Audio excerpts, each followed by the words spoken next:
Hi, my name is Danny and welcome to Monday on Pagan Perspective.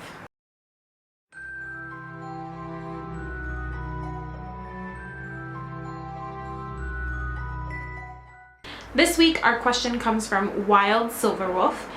Which, if any, do you believe, follow, can you tell, explain the myth story about creation or other mythos central to your theology belief system, not just creation stories? Druids usually love myths, and mythos is very important to many of the order's works and most even solitary druids. I personally have not settled on a creation myth that really resonates with my practice and what I believe. There are lots of little bits and pieces that I like here and there.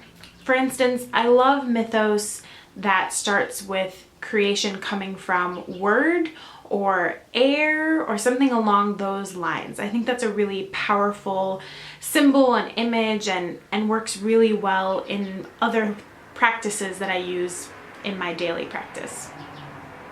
I also really like the myths that focus more on the earth and less on how humans came about.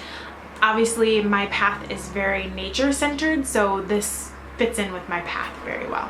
I can't wait to hear what the other subs say about their creation myths because I'd love to settle on one day, but I kind of think I might just end up picking and choosing and hobgobbling them together until I get my own myth that works well for me. Even the myth that we use to explain the Wheel of the Year, I've heard a few different versions kind of talking about the interaction between goddess and god as a figure, or just talking about the cycles in general.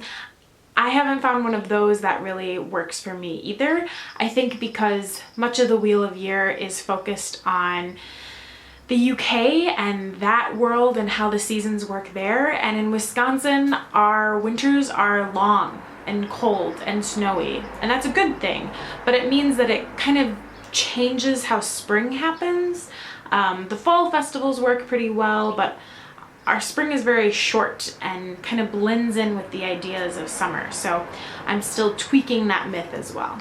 However, Druids love myths, and especially folklore and tales, and perfecting the art of storytelling can be very central to a lot of Druids who focus on bardic work. As an OBOD member, the Order of Bards, Obates, and Druids, one of the sets of mythology that they focus on in much of their work is a Welsh set, Gowan, which I can never pronounce right. I know you're all going to tell me how to pronounce it.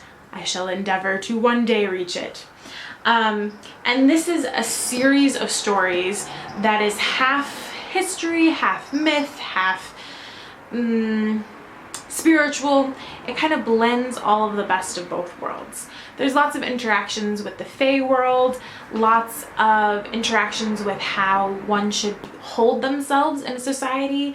So tales can focus a lot on honor, on duty, on family obligations, hospitality. All of those kind of ethics are saturated in the mythos found in this tale. If you are a bardic member of OBOD, the whole distance learning program in that order is really focused on Taliesin and his story of becoming. So there's periods of incubations, there's interactions with Caradwyn, there's the whole pursuit of Awen and knowledge and wisdom and transformation. So that is very powerful in working with the order and learning kind of what that order and their perspective on Druidry can mean for one's own individual Druid path. I also really love the Irish mythology. That's my personal heritage, so it's always been very meaningful to me. There are different cycles or collections of Irish mythology. I don't have a good adult version of those Irish myths yet.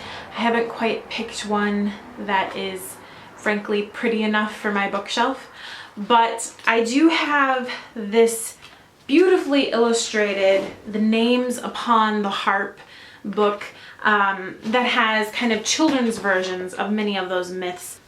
In my practice, I use those stories as inspiration, or I use them as guidelines for how my actions might work in the modern day world. I like these tales because they don't mince words when it comes to kind of the heartache of humanity. There's violence, there's bloodshed, but there's peace and joy, there's love and heartbreak, and it's reflective of a modern world, even though it was centuries and centuries ago. One of my favorite ways to work with myth in practice is to set up sacred space, to do a little bit of meditation, to read one of the myths, and then to write or draw or try and turn into more of a poem that works for me, my own version of that story. There are a few that I've done multiple times, and it's always different in my retelling, always different in my interpretation for the time, and I keep that in my journal so that I can look back at it and reflect on it. There's something about doing this activity, which can be a bit academic, in sacred space that adds a real flow of awen to it and kind of opens yourself to new inspiration about what's going on in your own life or how you can deepen your own practice. I would love in the comments if people could post or do a short description of their favorite creation myth, especially because I haven't picked one yet, so inspire me, YouTube, give me some choices. Thanks for watching, and as always, may you find peace in the sacred grove.